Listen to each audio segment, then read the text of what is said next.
Good morning. My name's Polly Pistol, and I'm an alcoholic. By God's grace, in a program called Alcoholics Anonymous, I haven't had a drink since April the 11th, 1977, and for that I am eternally grateful. I have a home group, and that's Monday night Seal Beach Speakers Meeting. When I said that, that's a Freudian slip. That's my California home group. I live in Washington State now, so is the Third Legacy group, and we meet on Monday night in Bellingham, Washington. And I have a sponsor, and my sponsor has a sponsor. And those are the things that I need to be a good member in the rooms of Alcoholics Anonymous. I'd like to start off by saying thank you, a million thank yous for letting Dave and I come here. This has absolutely been fabulous. And it's a beautiful country, but the deal is it's you. You guys are the best. You rock. You guys are just great. So thank you for letting us come to Denmark and enjoy your fellowship and be a part of your conference. It's a privilege anytime I have an opportunity to share in the rooms of Alcoholics Anonymous. So thank you again. The Big Book of Alcoholics Anonymous says that I should share it in a general way. What it used to be like, what happened, and what I'm trying to be like today. And I'm going to do that to the best of my ability. I want to start off by telling you that I love my life. I love the life that Alcoholics Anonymous has given me. I love what you've given me and the kind of life I get to live today. And because of that, I am busier in the rooms of Alcoholics Anonymous than I have ever been. I'm into more service than I've ever been into, and I sponsor more people than I've ever sponsored because with 27 years of sobriety, I have so much to lose. And I want to keep what I have. And I know that the only way I can keep it is keep doing what I'm doing. And I don't do a lot different today than I did when I was a newcomer 27 years ago. I do pretty much the same thing. I also want you to know that I am living, breathing proof that you can come to the rooms of Alcoholics Anonymous and not come from alcoholic parents. I do not come from the disease of alcoholism. My father died at age 60, and he had 60 years of sobriety. My mother is 86 years old, and she has 86 years of sobriety. And my mother is not the least bit impressed with my 27 years of sobriety. Her deal is if you hadn't drank, none of those things would have happened to you anyway. I did not grow up with alcohol, so it's not anything I knew anything about. Now, they say take an alcoholic's family tree, give it a shake, and an alcoholic will fall out. Now, if that's the case, it would be my grandfather, my mother's father. Now, I'm here to tell you, I don't believe he was an alcoholic. I don't know, because I was pretty young when he died. I think I was in my 20s. But he was the only one in our family who drank. But I don't ever recall him drinking the way I drank.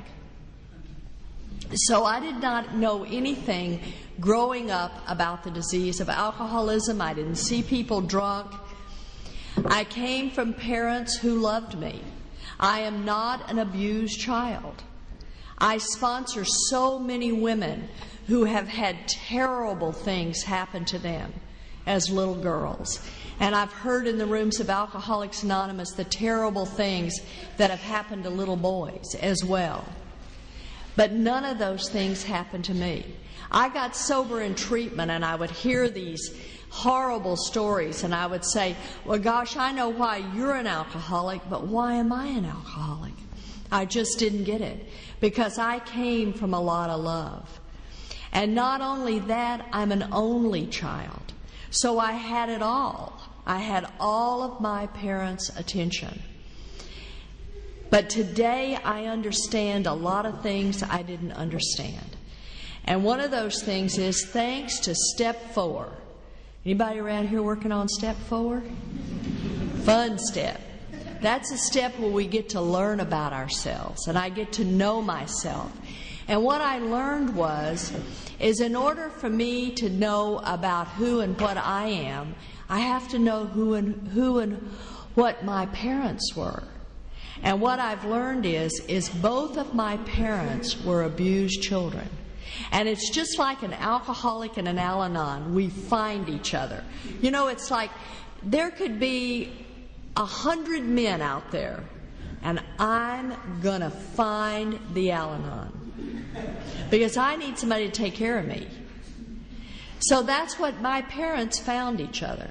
And what I know today is, as much as they tried to give me all the things they wanted me to have, self-esteem, self-worth, all those things, what I know today is you cannot give that which you do not have. And they could not give that to me because they didn't have it. I also know today what's wrong with me. You see, I'm a person who was loved all my life. I just finished reading a book not too long ago that's called How It Worked, and it's about Clarence Snyder's life, and he's one of our very old members. He started AA in Cincinnati, Ohio.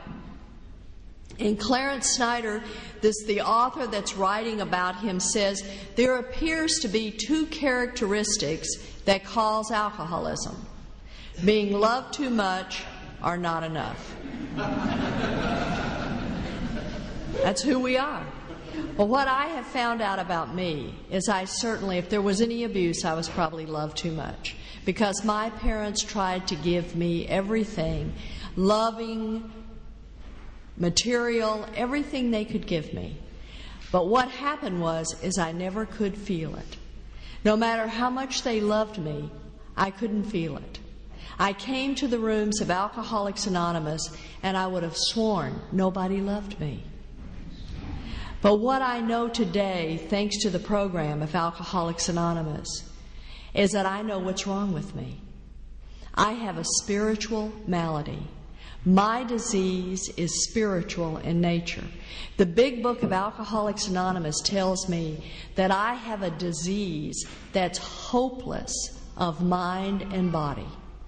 Today I know that I have a spiritual illness, and the program of Alcoholics Anonymous is a spiritual solution. The big book of Alcoholics Anonymous tells me that I am suffering from a spiritual malady. The big book of Alcoholics Anonymous tells me that I am separated from the sunshine of the Spirit. The big book of Alcoholics Anonymous tells me that if I am suffering from a spiritual malady, nothing is enough. You cannot love me enough. You cannot give me enough. You cannot do enough. There simply is not enough for an alcoholic like me. When I was 18 years old, I married an Air Force officer. And I just knew that I had found my knight in shining armor, and we were going to sail off into the sunset and live happily ever after. Now, I had married a SAC pilot. And those are pilots that's the Strategic Air Command in the United States. And these are the pilots who drive B-52s, airplanes that drop bombs, bombers. And I don't think you guys know too much about that, and that's wonderful. But so he was military. And I married this man, and I just knew that he was going to take care of me. Because, you see, I'm one of these people that has never wanted to take care of myself. I have always wanted somebody else to be responsible for me. And I knew that if I just had money, men, and mansions, I'm going to be okay. And I needed him to take care of me. Well, what I found out is this man was going to be gone, and he was going to be gone a lot. He was going to be gone for years at a time. And I was going to have to learn to be responsible for myself, and I didn't know how to do that. When we first got into the Air Force, I got this invitation in the mail, and it was from the base commander's wife. And the invitation was for me to attend a coffee. And this coffee was for all of us brand new little second lieutenants' wives. And this base commander's wife was going to tell us what we were expected to do in the military in order to enhance our husband's career. We were going to go to the right dinner parties. We were going to have the right dinner parties. We would be attending the right functions. We would dress properly. We'd wear the right length gloves. We were told exactly what we were supposed to do. Now, I am 18 years old, and I am uneducated. I have a high school education, and I just know that these other women are sophisticated and educated, and I am just overwhelmed by feelings of inadequacy. How am I going to measure up to these women? How can I possibly communicate with them? If I open my mouth, they're going to find out how stupid I am. Now, I want you to know today I still have a high school education. And I believe that you can come into the rooms of Alcoholics Anonymous and be and do anything you want to be and do. And I've learned a lot about myself through the 4th step. I've found out that I have a character defect called slothing. And what I have found out about myself is I've always wanted those letters after my name, but I've just never wanted to go to school. So what I found out is that was my excuse. Well, I'm just too stupid. I can't carry on a conversation. Yet I was never willing to take any action to change that.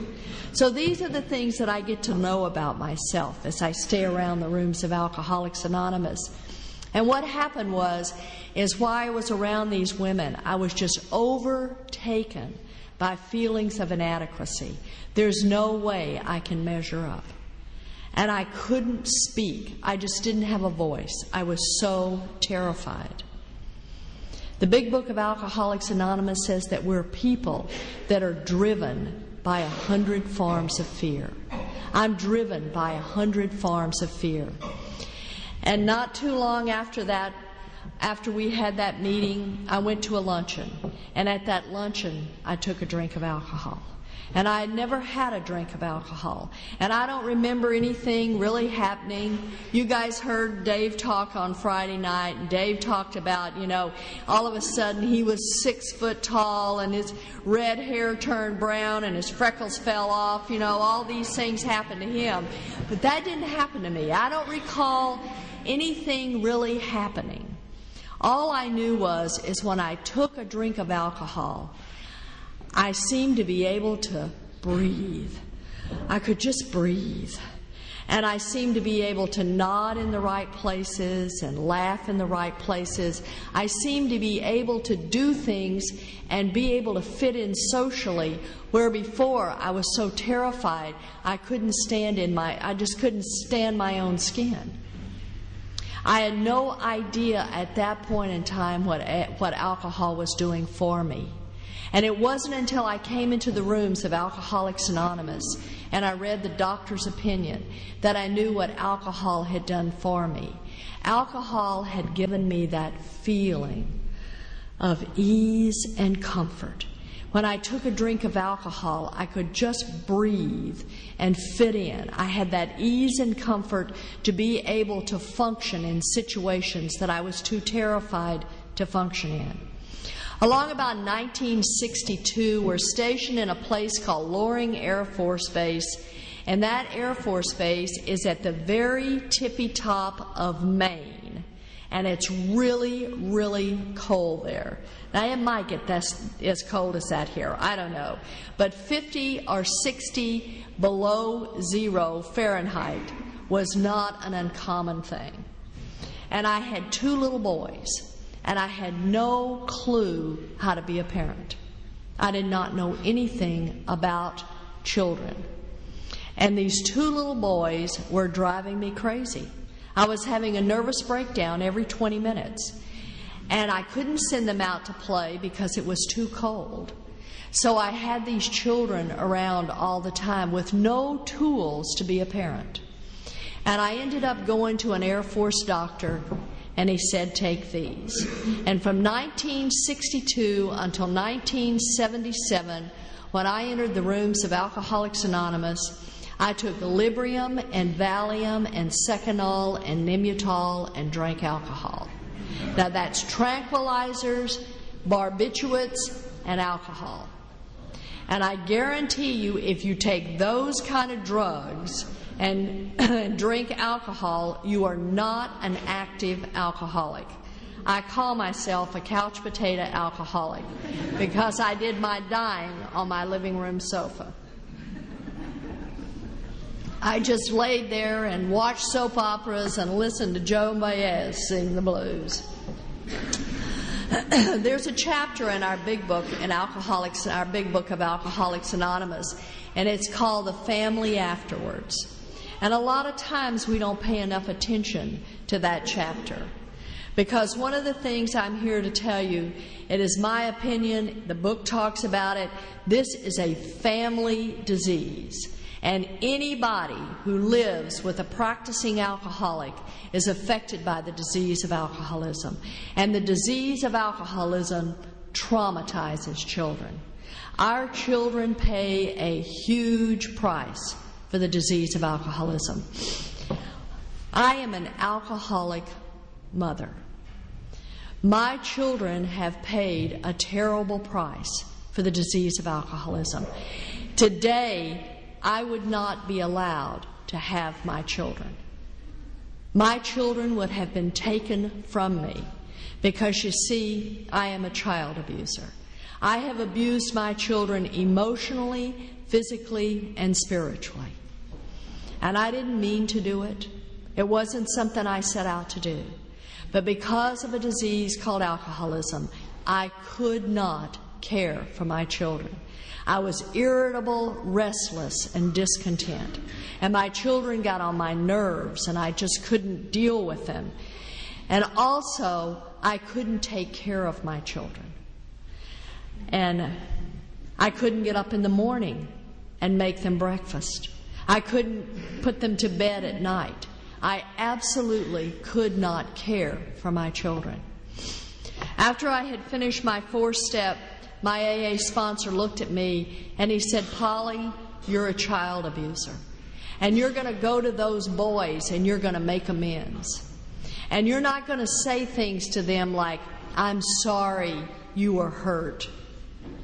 He says that's entirely too lame. That's not what you're going to do.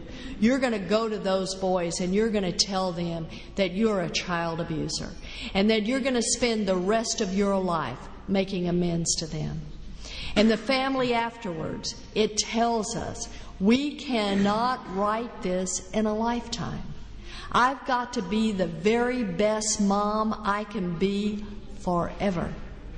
That's what I get to do. That's my amends. And I went to my sons and he said, "Your boys are going to have a lot to say to you. And whatever they say, you don't say things such as, 'You shouldn't feel that way, I'm sober today.' He says what you say to them is, 'I'm so sorry that that happened to you. And I'll do the best I can to be the very best mom I can be.'" And my sons were 14 and 16 years old when I got sober. And they were angry. They were very angry. And they had a lot to say. And I sat there and I listened. And I didn't know if I could stand it. The pain was so great. And I was told, there's 3 parts to the serenity prayer. God grant me the serenity to accept the things I cannot change. And the second part is the courage to change the things I can. And I want you to know, by taking direction from a sponsor, taking sponsorship direction that I didn't believe would work, but doing it because I was told to do it, I have a relationship today with my sons that is beyond my greatest expectation. This disease, the disease of alcoholism kills, and it kills people who don't even drink. This disease just tears families apart. But this program is a program of recovery, and the families recover. We got sick together, and we get to get well together. That's the magic of Alcoholics Anonymous. And most of the time, it begins with us. You know, we come here, and the family is all torn apart, and we're the ones getting sober. And slowly, but slowly, but slowly, because we do what the book says in the steps, our families begin to get better. The miracle of the program of Alcoholics Anonymous and the program of Al-Anon. I'm going to tell you a few things that got me to the program of Alcoholics Anonymous. I want you to know that I don't have any really racy stories to tell you. I did all my affairs sober in the rooms of Alcoholics Anonymous.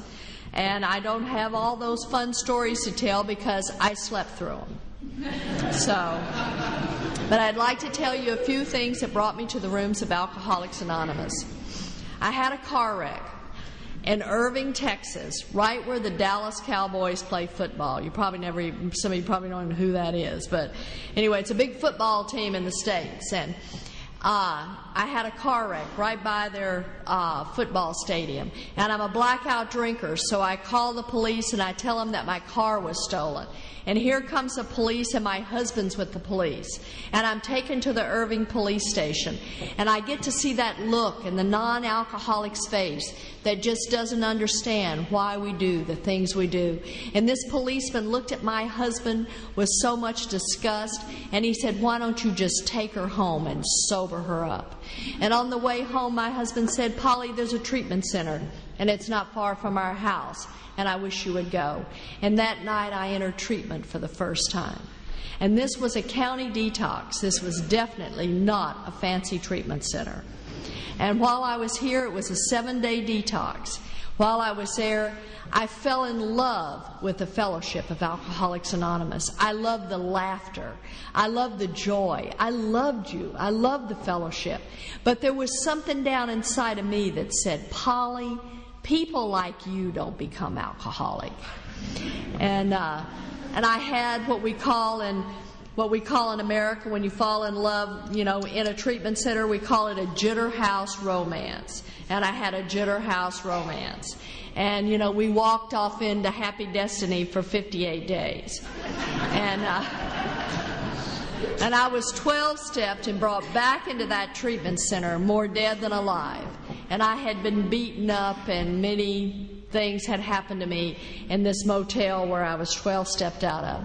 And what I was brought back into that treatment center, and I had reached that place in the big book that talks about pitiful and incomprehensible demoralization. Because now I knew what the problem was. The problem was sobriety.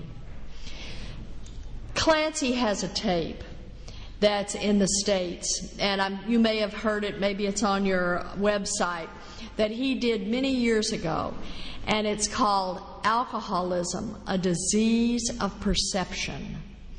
And what I've learned from that tape is my perception of reality is distorted. I don't see things the way they really are. I don't hear things the way they really are. I can still remember my mother saying things to me like, "Polly, wherever did you get that idea? Nobody said that to you." But I would have swore they said that to me, because I hear and see things that aren't there. I am totally out of touch with reality. I need you to keep me in touch with reality. On that tape, Alcoholism, a Disease of Perception, he also talks about the disease of alcoholism.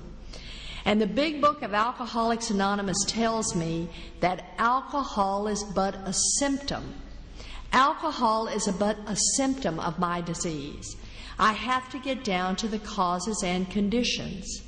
And what happens to me is I die without the program of Alcoholics Anonymous if I don't have alcohol. And I'm sitting in this treatment center, and what I said to myself was, sobriety is the problem. I can't live sober. I can't live inside my skin sober. I can't stand it.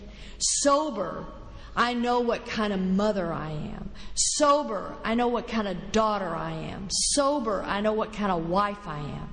And I cannot stand the woman I have become. I can't bear what has happened to me. And I know that I can't live sober. See, I don't understand that if I'll come to the rooms of Alcoholics Anonymous, you'll show me how to live sober. You'll give me the steps and the tools so that I can learn to live with my past and let it be my greatest asset. But I don't know this. And all I know is I can't live with this. I cannot bear to be sober. And what happened is when they let me out of that hospital, when that 7-day detox was up, I got a bottle of scotch and I got a bottle of Valium and I checked into a motel. I absolutely could not live another moment. I don't believe that there's anybody in the rooms of Alcoholics Anonymous that doesn't have an angel in your life. Someone that leads us to the rooms of Alcoholics Anonymous. Maybe it's your wife or your husband who says, if you don't stop drinking, you can't live here. Maybe you're here because your job intervened and said, if you don't sober up, you can't work here. Whatever the reason is, somehow, some way, we're led to the rooms of Alcoholics Anonymous. And I had such a person in my life, and she knew nothing about the disease of alcoholism, but she loved me. And she said that day that something came over her, and she had to find me. And today I know what that something was. That was God working in my life through her. And she drove around until she found my car parked outside this motel. And I hadn't shut the door. It was just barely closed. And she pushed it open and she found me laying there. And on April the 8th of 1977, I was pronounced dead on arrival in a hospital in Bedford, Texas. By God's grace and divine intervention, I'm here this morning. I believe that God divinely intervenes on us. Here we sit this morning, and there's only one difference between us and the drunk that's laying out on the street, and that's the rooms of Alcoholics Anonymous. We are so blessed here. We are given the gift of grace. And grace in Webster's dictionary says a gift unearned. We have done nothing to earn this gift. This is a free gift that has been handed to us. And it's handed to so many alcoholics. They come walking through the doors of Alcoholics Anonymous. The gift is given to them. They turn around, lay the gift in the seat, and walk out. Do you know how many people come here and how few stay? We have a daily reading and our daily reflection, and what that reading says, sobriety is God's gift to me. What I do with my sobriety is my gift back to God. There is never enough I could do for God to repay the gift I have been given of sobriety. Because you see, I've done nothing to earn this gift. By God's grace, I have been willing to suit up and show up and take a seat in Alcoholics Anonymous. By God's grace, I have been willing to take direction. By God's grace, I picked up the steps and I worked them. And it was through the steps that I had a spiritual awakening. I was put on one of what we call in the States a psychiatric hold. It's a 72-hour hold, which was enough time for my husband to obtain a court order from a Fort Worth judge that said I was a detriment to myself and others, and I was court committed to treatment. I entered a treatment center in Dallas, Texas on April the 11th of 1977. And by God's grace in this beautiful program, I'm here today. And just a week ago, I celebrated 27 years of sobriety. And that's a great event. Thank you.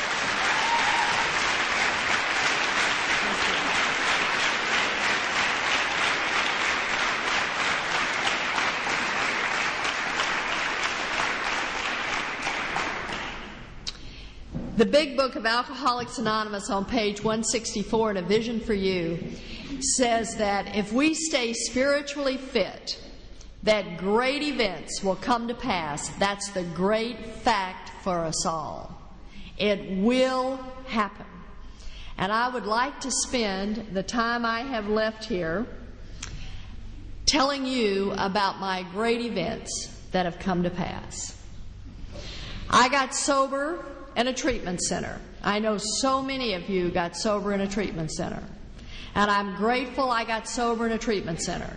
But I can guarantee you I would not be standing here 27 years later if it were not for the rooms of Alcoholics Anonymous. The 12 steps, the 12 traditions, and the 12 concepts. It is through that recovery that I've been able to stay sober 27 years. Strong sponsorship, and through the 12 steps of Alcoholics Anonymous, I have had a spiritual awakening and have a relationship today with God beyond my greatest expectation. I knew about God. I was raised in the Baptist church. I went to Sunday school on Sunday morning, church on Sunday night, and church on Wednesday. I mean, I was in church, and I knew about God. But I'll tell you, the God I knew about was this God that was going to get you. All I knew about was sin. You know, I knew all God wanted to do was kill me. I believed that all I heard was, you're going to burn in hell. And things like, if you've thought it, you've done it. And I don't know about any of you, but I was an alcoholic in the making, and I thought a lot. And I just didn't, he's going to get me. And I've just, it was just, I didn't understand. My perception, I didn't hear what they were trying to say. I didn't hear it. And I come to the rooms of Alcoholics Anonymous, and you begin to talk to me about another God. A God that loves me. A God that's within all these people. And today, God, as I understand Him, speaks to me through the fellowship of Alcoholics Anonymous. I have never had a fax from God, but He always sends me one of you. I am so grateful for the God I know today. My mother used to say we live in a God-fearing home. Well, I tell you today, Dave and I live in a God-loving home. The graces that we have found here. God loves us. God loves me as if I were His only child, and I didn't even know that before I came here. That I am so blessed. One of the things that I know today is that I never could live life on life's terms. Now, I got sober, and people would talk from podiums, and they'd say, I got sober, I got a new car, I got a new job, I got a new house, and all these things would be, it's like all of a sudden, everything's wonderful. That is not my story. Okay? What I have been given is the tools to live life on life's terms. I never could do life. I have never, ever wanted to suit up and show up for life because life was just too hard. I just didn't want to do it. And because of the program of Alcoholics Anonymous, I've been able to live life on life's terms. I came to the rooms of Alcoholics Anonymous and I got busy. And there's a lot of newcomers this weekend working on this conference. And I love it. And I'm always teasing them. I'm walking up to them and I see these brooms and they're moving chairs, and I'll say, you just keep that broom, you're going to stay sober. And because I got busy in the rooms of Alcoholics Anonymous, and I began to give to this program, and I was told to get busy, do something. You're selfish and self-centered. Get busy, do something. Get your mind off yourself. And my AA sponsor says, Polly, it's not that you think well of yourself, it's just you think only of yourself. Get busy. Do something for somebody else. Psychologists and psychiatrists go crazy with us. Because have you ever heard this? If you've ever gone to one, do it for yourself. Doing it for myself got me that seat in Alcoholics Anonymous. It wasn't until I started doing it for you that I started to feel better. The big book of Alcoholics Anonymous tells me that I'm to be of maximum service to God and those about me. The big book of Alcoholics Anonymous says I'm to have constant thoughts of others. The big book of Alcoholics Anonymous says that if I am not working with others, I will not survive the high and low spots of life. It tells me to be others focused. Reach out. We are spiritually ill, and the way I heal from a spiritual malady is to reach out and help another person, and then it comes back to me. You hear a lot of times in Alcoholics Anonymous, come into the rooms of Alcoholics Anonymous and let us love you till you can love yourself. I'd like to give you another twist. Come into the rooms of Alcoholics Anonymous and let us love you till you can love somebody else. Because it's not about...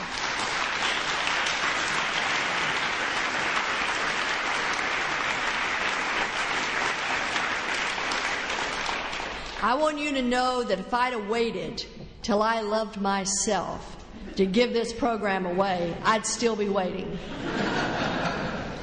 I can still wake up every morning the same way.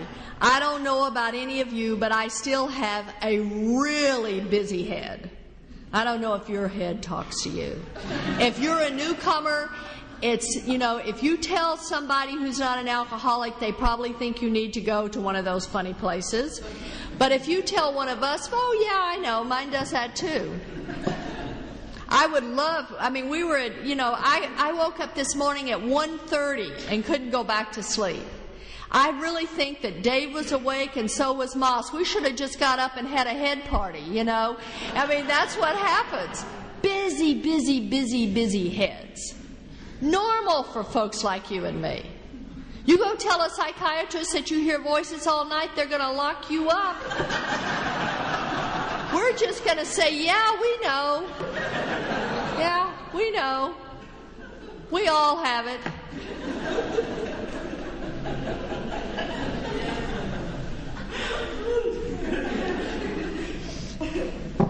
Thanks to this program, I know what the solution is, and that is to help somebody else. I can still wake up in the morning and know that nobody loves me. I'm going to get fired from my job. Well, fortunately, I don't have to work anymore. But I'm going to get fired from my job. I'm going to die of some unknown disease. That's what my head is telling me. So I start saying my prayers. I pick up the phone. I call another alcoholic, and things get better. If I want self-esteem, go do an esteemable act. If I want self-worth, do something worthy. Go take an action. Into action. That's what one of our chapters in the big book. Into action. Get busy and do something. We are not people who should be left alone with our head. It's a dangerous place.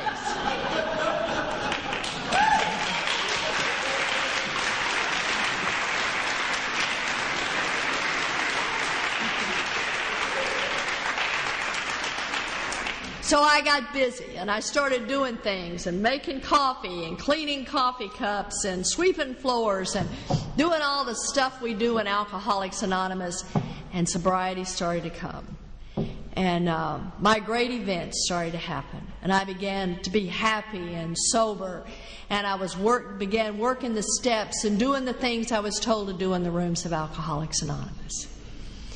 And I started to love people and love to be around people. And I wasn't so afraid anymore.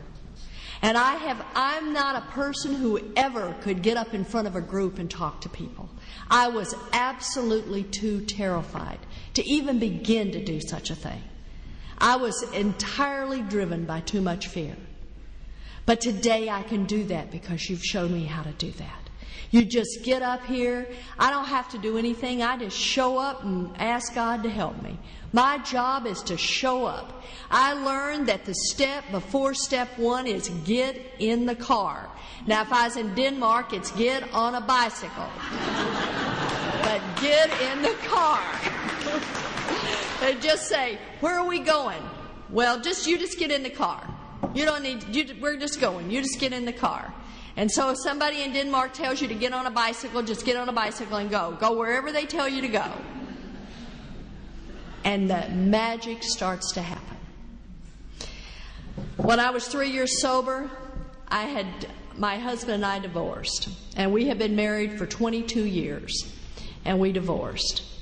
And I did not believe that would ever happen, but it did. And it was just something I believed you weren't supposed to do. And we divorced, and a few months later, I married my best friend. And Dave and I had been friends in Alcoholics Anonymous since I was 6 months sober, and he was a year and a half sober. And we were AA friends, no hanky-panky. I had a lot of hanky-panky, but it wasn't with Dave. And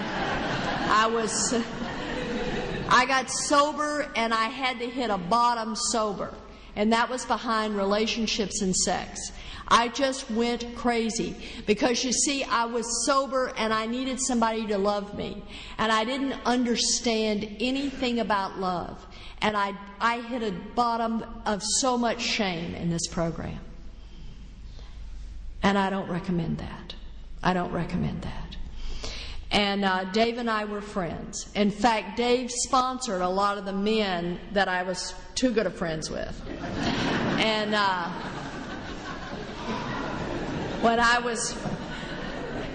Dave came to me and he said, Polly, I'm in love with you.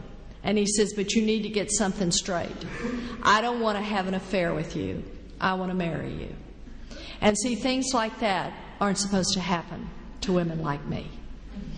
And I want you to know, October the 27th, Dave and I were married 23 years. And that's a great event that's come to pass. Dave and I did not know how to have a marriage. We both knew how to take a hostage, but we didn't know how to have a marriage. And as Dave's told you, I'm his fourth wife. So he just didn't know how to stay married. And I was on, I am an Al-Anon too. I'm 21 years in Al-Anon as well. So I know how to suffer. So I suffered for 22 years. But neither one of us knew how to have a marriage. So we began to ask people to help us. And Dave told you the little story yesterday about the 2 oak trees and how you plant yourself firmly in the rooms of Alcoholics Anonymous, and you nurture yourself with the steps and the traditions and the concepts, and then just like those 2 oak trees, you grow strong but separate. And then one day you look up and you can't tell where one begins and the other one ends. And then we learned about those traditions. And the traditions we shared with you all day yesterday are not anything that's not original from us. Those were given to us. We don't have an original idea. Everything we have was given to us by somebody else. And all we're doing is just passing it on. Just passing it on. And we hope you take what we've given you and pass it on to somebody else. That's the way this deal works. Just pass it on. And Dave and I were begun to give things that we were told, things like the magic words, please forgive me, I'm sorry, I'm wrong. Those kind of words that we didn't know anything about. Say you're sorry and you're not even the one who's wrong.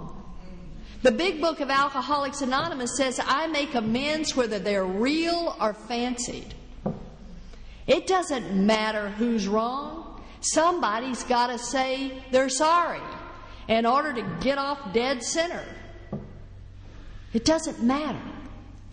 And I was told by Dave's AA sponsor, Polly, what do you want to be? You want to be right? Or do you want to be happy? What do you want to be? And Dave and I began to have a marriage. And it became good. And then we had some things began to happen, like stepchildren. Dave has 2 and I have 2. Put those 4 kids together, what an order. I can't go through with it. You talk about put a strain on a marriage, put a bunch of kids together, and then find out 3 of them are alcoholics and drug addicts. That'll get a little exciting. And Dave and I didn't, we had to go to people and ask how to do this, and we began to work through that. And then we began to watch our kids get sober. And 2 of our children got sober. One of them got sober 20 years ago. My youngest son is 20 years sober. Great events that come to pass. And then Dave and I started to experience some things in Alcoholics Anonymous that's not a lot of fun. In 1993, the bottom fell out of aerospace in the United States, and Dave lost his job. And it didn't look like he was going to find a job, and there was just not any jobs for computer scientists. And what happened was we ended up losing our house, and we ended up having to file bankruptcy, and the shame and degradation of that. And I just thought, how can this happen? This is the kind of stuff that's supposed to happen to newcomers, not to people who are 16 and 17 years sober. And I was ashamed of that. And I'd go to Dave's sponsor and I'd say, what are people going to think of us? And he says, Polly, it's none of your business what people think of you. But your very life depends on what you think of them. Your job is to tell the truth and be of service in Alcoholics Anonymous. That's your job.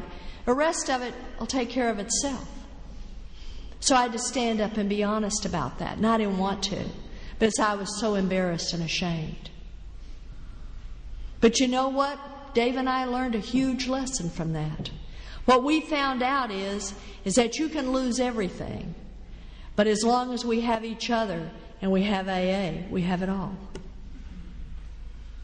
Just stuff. It was just stuff. We still have our sobriety and we still have our marriage. And God showed us what's important, because we never ever turned from God and we never turned from AA. My children started having a lot of problems. My son James was a full-blown drug addict at 14, and I just couldn't, how can this be happening? Now I'm sober in the rooms of Alcoholics Anonymous. And I didn't know what to do with him. My life was coming apart. And what I did is I ended up walking into the rooms of Al-Anon. And I'm so grateful, because it was in Al-Anon that they showed me how I can love my son but let him go, that it was his journey. And then my oldest son had different problems. The disease of alcoholism had affected him differently. And Russ began to try to take his life. And he began to cut on himself, because he could take the physical pain, but he couldn't take the emotional pain. And I was dying in the rooms of Alcoholics Anonymous. I was dying. And I understood my son Russ, because you see, I'm a person who has had huge bouts of depression. I suffered a lot of depression for a long time in and out of the rooms of Alcoholics Anonymous, until I picked up a book that's AA-approved literature, and it's right back there on that literature table, and it's called The Language of the Heart. And Bill has a letter in there that he wrote in 1958, right before he was 24 years sober. And he talks about depression. And he talks about that he found the answer, that I cannot have my dependency on anything. I cannot have faulty dependencies on anything. The only thing I can put my dependency on is God. And it was through that I realized, if I put my dependency on God and work with others, it'll save my life. It took him 24 years to find that out. I was 12 years sober when I found it out. I am so grateful, because today I understand that. But I understood my son's depression, and I understood his desperation. And I wanted to help him, and I was powerless. I was absolutely powerless over what the disease of alcoholism had done to my son. And what I had to do was know that he was God's kid, the same as my youngest son, who was an alcoholic and a drug addict.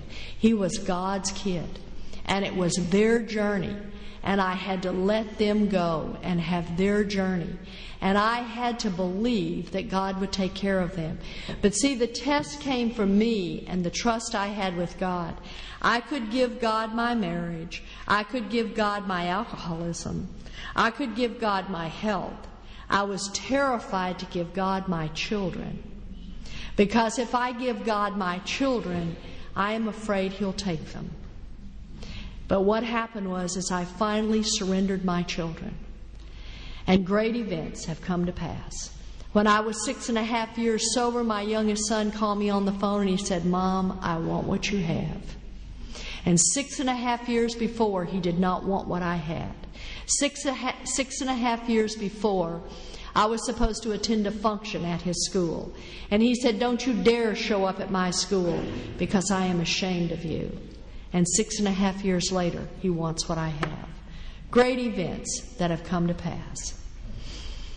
If you're sitting here today and there's somebody you love and they're in pain and they're hurting themselves and they're suffering from alcoholism, and it's either they're drinking or they're suffering from the disease of alcoholism in some way, I just want to say to you, just don't give up hope. Don't ever give up 5 minutes before the miracle. My oldest son will be 44 years old next month. I am 63 years old, and I have been in AA 27 years. And my oldest son has had a miracle happen in his life 2 years ago. 2 years ago. And my son just couldn't find his way, and he's had a lot of psychological problems, true psychotic illnesses. And you can't make a grown person go get help. It's their journey. You can't make them go get help. And Dave and I would make suggestions to Russ and make suggestions to Russ. And 2 years ago, he came to us and he said, "What's the name of that doctor?" And he went to the doctor, and he's been seeing him, and he's been medicated properly. And Russ married a Catholic girl. And you see, I had all these things planned for Russ. I knew the Al-Anon sponsor he needed to have. I knew the Al-Anon group he needed to go to. And what happened for Russ is that he found his spiritual path, and it's the Catholic Church. And what I've learned is that my children have a higher power, and it's not me. And I'm really grateful for that.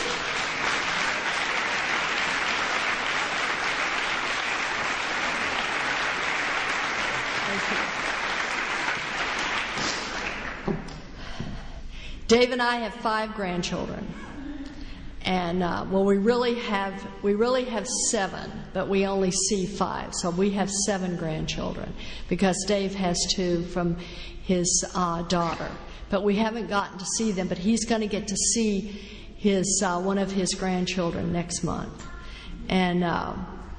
but we have 7 grandchildren, and 5 of them we see all the time, and we have been blessed. And our first grandchild was born in 1993, and he was a little boy. And I'm telling you, the heavens opened up when we got this little boy.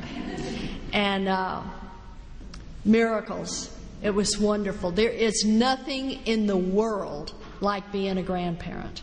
And you'll never know till you are one. If you could have just bypassed the middleman, and gone straight to grandkids. It's just fabulous.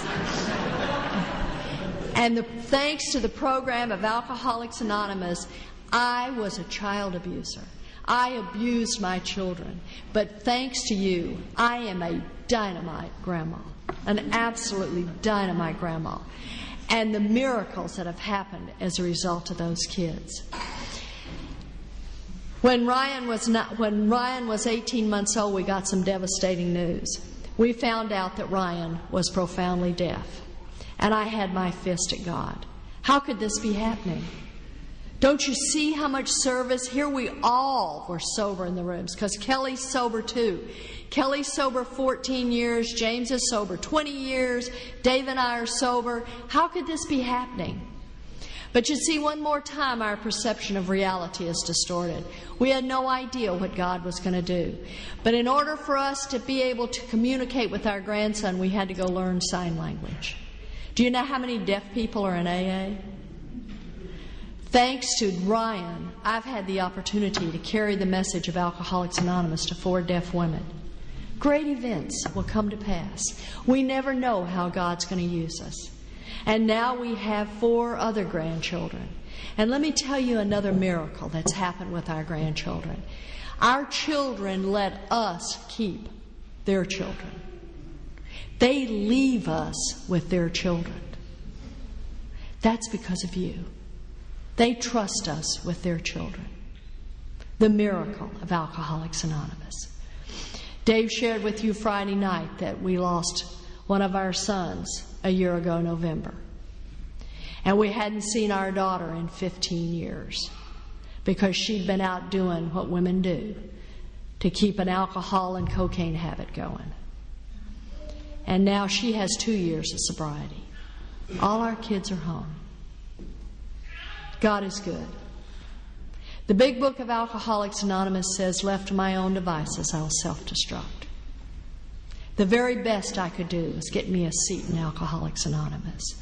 But thanks to you, I'm the woman I've always wanted to be.